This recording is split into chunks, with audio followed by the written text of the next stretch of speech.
Good morning, everyone. Good morning. It is a great day for childcare, isn't it? Yeah.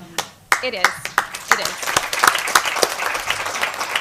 To add to the commissioner's remarks, I not only want to thank everyone that's here, but I think when we gather together, especially those that are in the early childhood care and education space, I think all I think about are all of those incredible kids and childcare workers that are out there in the world in Connecticut today doing the incredible learning and hard work while we're here fighting for them. So I'm thinking of them today as we're all gathered. And as the commissioner noted, we are in a moment together that has really built over decades of all of your work, and I am ever grateful for a lengthy but rich report that LISC has put together, because I think it really captures this key piece of, we can do everything possible to make sure that families, can afford care. We can do everything possible to make sure that educators are paid well and supported.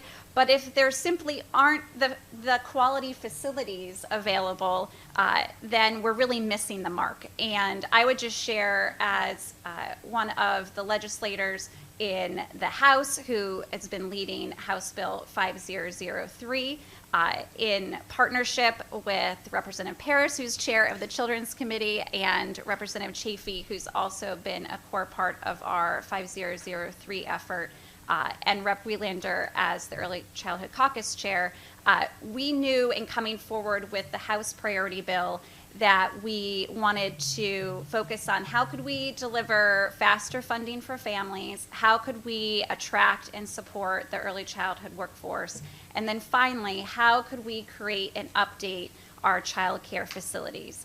And OEC and LISC, really launched, this vision, I think, of where we want to go in supporting the ongoing capital needs of our facilities. As the commissioner said, how incredible to have the ARPA dollars to get this innovative work started. It was great to see that there was also a next level of support from the Bond Commission for $10 million to continue this work.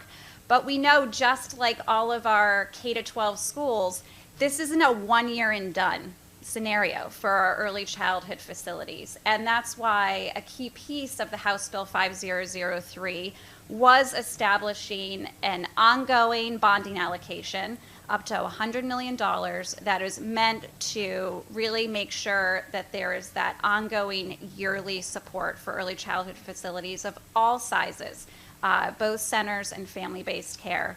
And I think, again, it really speaks to make sure we're looking at the holistic needs of our providers and of our families. And the exciting news last week, I would say, on both the Appropriations Committee and the Finance Committee in the legislature, was the Appropriations Committee, as the commissioner shared, did appropriate the $300 million to put forward towards the efforts of the fund. But also in the Finance Committee, there is now this clear line item for multi-year support for facilities. And that's why I couldn't help but notice, just jumping to the recommendations, the first recommendation is to establish a sustained early childhood facilities fund.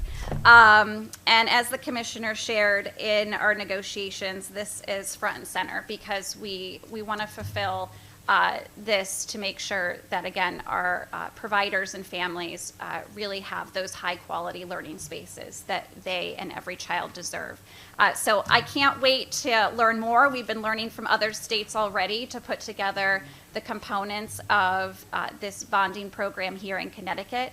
And I just continually welcome everyone's feedback in this room because it's what's made this work not just so valuable, but also so successful in getting us to this point. So thank you for having us, Jim, and we look forward to what's next.